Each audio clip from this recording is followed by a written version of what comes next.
The night everything changed between Professor Elena Martinez and me, I was sitting in her office at 8 p.m. on a Thursday, the campus library closing around us, pretending to focus on the essay draft she was reviewing while really just watching the way lamplight caught the silver in her dark hair. I was 23, a graduate student in her creative writing seminar, and I'd spent 4 months telling myself that the flutter in my chest every time she spoke was just admiration for her brilliance. But when she looked up from my pages, her brown eyes meeting mine with an intensity that had nothing to do with semicolons or narrative structure, and said, "You write about longing like someone who understands it intimately," I knew we were about to cross a line neither of us could uncross. The air between us felt electric, dangerous, inevitable, and I realized with terrifying clarity that I'd been in love with my professor for months without admitting it, even to myself. Tell me where you're watching from.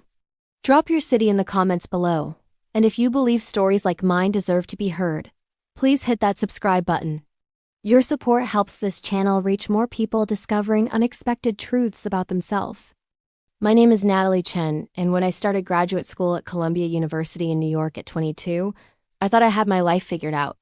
I'd graduated summa cum laude from Berkeley with an English degree, gotten engaged to my college boyfriend Marcus right before graduation, and planned to get my MFA in creative writing, publish novels, and live the academic literary life I'd always dreamed of.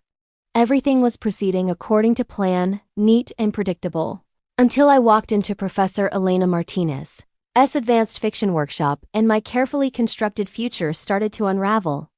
Elena was 41, a celebrated novelist with 3 critically acclaimed books and a National Book Award nomination. She had the kind of presence that commanded attention without demanding it, a quiet intensity that made you lean in to catch every word. She was tall and slim, with long dark hair streaked with silver she never bothered to color, sharp cheekbones, and eyes that seemed to see through every defense you'd carefully built. She dressed in tailored blazers and vintage band t-shirts, an effortless cool that made the other professors in the English department seem stuffy by comparison. From the first class, I was captivated. Not just by her brilliance, though she was brilliant, the way she could dissect a story and illuminate its hidden architecture in minutes, but by something else, something I couldn't name. The way she moved through the seminar room. The passion in her voice when she talked about language. The rare smile that transformed her serious face into something warm and almost vulnerable. The way she listened when students spoke, really listened, like their thoughts mattered. I told myself I just admired her. She was everything I wanted to be as a writer, and it was natural to be a bit obsessed with your thesis advisor. But then why did my pulse quicken every time she said my name? Why did I spend hours crafting emails to her that should have taken minutes? Why did I find myself arriving early to class just to watch her set up, or lingering after everyone left hoping she'd want to talk? Marcus noticed I was distracted. "You've been weird since you started grad school," he said one night over dinner at our tiny apartment in Morningside Heights. "Always working, never present. Are you having second thoughts about us?" "No, of course not," I lied. "It's just the program." "It's intense." But the truth was, I'd been having second thoughts about everything. The wedding we were planning for next summer suddenly felt suffocating. Marcus was a good man, safe and stable, and exactly what I'd always thought I wanted. But when I was with him, I felt numb. And when I was in Elena's classroom, I felt alive in a way I'd never experienced. 3 months into the semester, Elena asked me to stay after class. My heart hammered as the other students filed out, leaving us alone in the seminar room. "Natalie, I wanted to talk about your thesis project," she said, perching on the edge of her desk. "The novel you're working on. It has incredible potential. But you're holding back. I can feel you censoring yourself, playing it safe. I don't know what you mean." "Yes, you do." She looked at me with those penetrating eyes. "You're writing about a woman discovering things about herself, questioning everything she thought she knew. But you're doing it at arm's length, like you're afraid to go deeper. The best writing comes from truth, even when that truth scares us. How do you know what truth I'm avoiding?" I asked, defensive. "Because I recognize it. I wrote around my own truth for years before I finally had the courage to put it on the page." She paused. "Natalie, are you happy? In your life, I mean, Not just your writing. The question caught me off guard. I don't know. I thought I was, but lately everything feels wrong, like I'm living someone else's life. That's where the good writing lives, Elena said softly. In that discomfort. In questioning everything. Don't be afraid of it. Something shifted between us in that moment. A door opening that neither of us had consciously reached for. After that conversation, Elena started spending more time with me. She'd ask me to her office hours to discuss my work. Sessions that would stretch from 1 hour to 3, talking about writing and life and art until the building's janitor kicked us out. We'd grab coffee at the Hungarian pastry shop near campus, sitting in the back corner for hours, our conversations growing more personal with each meeting. I learned that Elena had been married to a man in her 20s, divorced at 30, and come out as gay right after. That she'd lost some family members over it but gained herself. That she'd channeled all that pain and discovery into her writing, which was why her novels felt so raw and honest. That she'd been single for 3 years, focused on her work, keeping everyone at arm's length.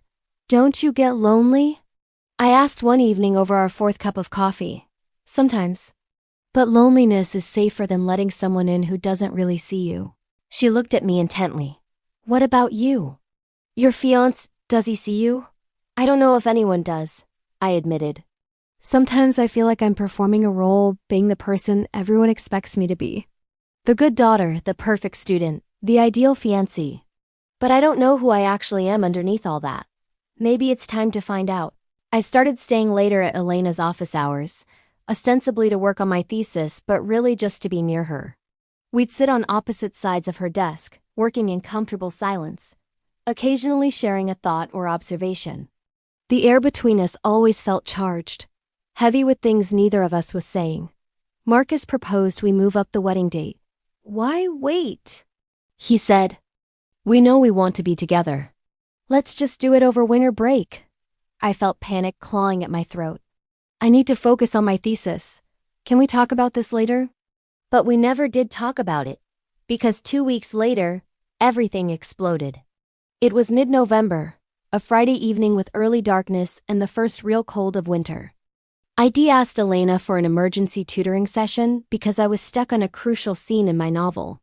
She'd agreed to meet me in her office at 8, after her last class. When I arrived, she was grading papers by lamplight, her office cozy and book-lined, smelling of old paper and her jasmine tea. She looked up and smiled when I knocked, a real smile that made my heart stutter. Come in. Close the door. It's freezing in the hallway. I sat in the chair across from her desk, pulling out my laptop. Stuck on the scene where my protagonist is realizing she is in love with her best friend. I can't make it feel real. It comes out too abstract. Read it to me, Elena said. I read the scene aloud, my voice shaking slightly. It was about 2 women, friends since college, who'd never acknowledged the attraction between them. In the scene, one of them finally admits her feelings, and everything changes. When I finished, Elena was quiet for a long moment. It doesn't feel real because you're intellectualizing it. You're writing what you think these emotions should be, not what they actually are. I don't know what they actually are. I've never felt them. Haven't you? She held my gaze. Natalie, I need to ask you something, and I need you to be honest. Are you happy with Marcus? Why does everyone keep asking me that? Because anyone who spends 5 minutes with you can tell you're not. You're going through the motions of a life that doesn't fit you. And what would fit me? I challenged. I think you know. I think you've known for months. You're just too afraid to admit it. My heart was pounding. Elena ... double quotes. I shouldn't say this. God knows I shouldn't. But Natalie, you've been driving me crazy since September. The way you look at me in class, the way you lean in when we talk, the way you find excuses to be near me. Either I'm completely misreading this, or you feel it too. Feel what? This, us. The fact that every time I'm with you, I forget to maintain professional distance. The fact that I think about you constantly. The fact that when you said you were getting married, it felt like a punch to the gut. I couldn't breathe. You're my professor. You can't... We can single quotes double quotes. I know. Believe me, I know. That's why I haven't said anything. But I can't keep pretending anymore, and I don't think you can either. So I need you to tell me right now, am I alone in this? No. The word came out as a whisper. You're not alone. I think I've been falling for you since the first class, and I didn't know what it meant because I'd never felt this way before. Certainly not about a woman. But, Elena, I'm engaged. You're my professor. This is impossible. Most real things are impossible before they're not. She stood up, came around the desk, leaned against it in front of me. Natalie, I'm not asking you to blow up your life, but I am asking you to be honest with yourself about what you want, not what you're supposed to want. What you actually want. I want you. The admission tore out of me. I want you so badly it terrifies me. Elena reached out, tucked a strand of hair behind my ear, her fingers gentle. I want you too. And that's why you need to go home and think about this very carefully, because if we cross this line, everything changes. Your engagement, your family's expectations, your understanding of yourself. I won't be responsible for pushing you into something you're not ready for. What if I am ready? Then come back. After you've thought it through. After you've been honest with Marcus. After you've decided what you actually want. Come back, and we'll figure it out together. I went home that night and didn't sleep. I lay in bed next to Marcus, this man I'd planned to marry, and felt nothing. No love, no attraction, just mild affection and habit. And I realized Elena was right. I'd been living someone else's life, performing heterosexuality and traditional success because it was expected, not because it was true. At 3 a.m., I went to the living room and called my best friend from college, Sarah, the only person I thought might understand. I think I'm in love with my thesis advisor, I told her. And I think I might be gay, or bi or something, I don't know. But I know I can't marry Marcus. I know that the person I want to be with is a woman. And I'm terrified. Sarah was quiet for a moment. Nat, I've been wondering when you'd figure this out. You've never seemed into any of the guys you dated. And the way you talk about this professor, it's how people sound when they're falling in love. What do I do? You tell Marcus the truth. You don't marry someone out of inertia or obligation. And then you figure out what you actually want your life to look like. I broke up with Marcus the next morning. It was awful and painful, and he deserved better than being told I couldn't marry him. Because I'd fallen for someone else, someone who wasn't even the same gender I'd claimed to be attracted to. He was hurt and angry, understandably. But he also seemed relieved. I knew something was wrong, he said. I just didn't want to see it. We've been performing a relationship for months, both too chicken to admit it was dead. He moved out the next day, and I spent the weekend alone in our apartment, crying and feeling untethered and terrified and, underneath it all, free for the first time in my adult life. Monday evening after Elena's last class, I went to her office. She looked up when I knocked, something vulnerable in her eyes. I ended my engagement, I told her. I told Marcus the truth. And I'm telling you the truth now. I don't have all of this figured out. I don't know exactly what I am or what I want long term, but I know I want to explore this. With you, if you still want that. Elena stood, came to me, cupped my face in her hands. Are you sure? Really sure? Because once we do this, we can't go back. I've never been sure of anything in my life. But I'm sure of this. She kissed me then, soft and questioning and perfect. And I felt like I'd been asleep for 23 years and was finally waking up. Everything made sense suddenly. The numbness in all my previous relationships, the sense that something was missing, the way I'd always felt like I was performing rather than living. This was what I'd been missing. This feeling of rightness, of coming home to myself. Elena and I kept our relationship secret for the rest of the semester, maintaining professional distance in public while building something real in private. I finished my thesis, graduated with my MFA, and got a job teaching at a small college in Brooklyn. Only after I was no longer her student did we go public, and even then we faced judgment. Some people thought Elena had taken advantage of her position. Others thought I was going through a phase. My parents were disappointed and confused. But we didn't care, because what we had was real and worth every complication. That was 5 years ago. Elena and I now live together in Park Slope, both teaching and writing, building a life that's messy and real and entirely ours. My first novel, about a woman discovering her sexuality in grad school, was published last year to good reviews.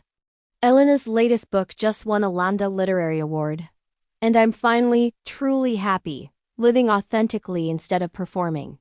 If you've ever discovered something true about yourself later than expected, if you've ever had to choose between comfort and honesty, if you've ever loved someone who helped you see who you really are, I want to hear your story. Tell me in the comments where you're watching from. And please subscribe to help these stories reach people who need to know it's never too late to live truthfully. Thank you for being here, for listening, for believing that becoming yourself is always worth it.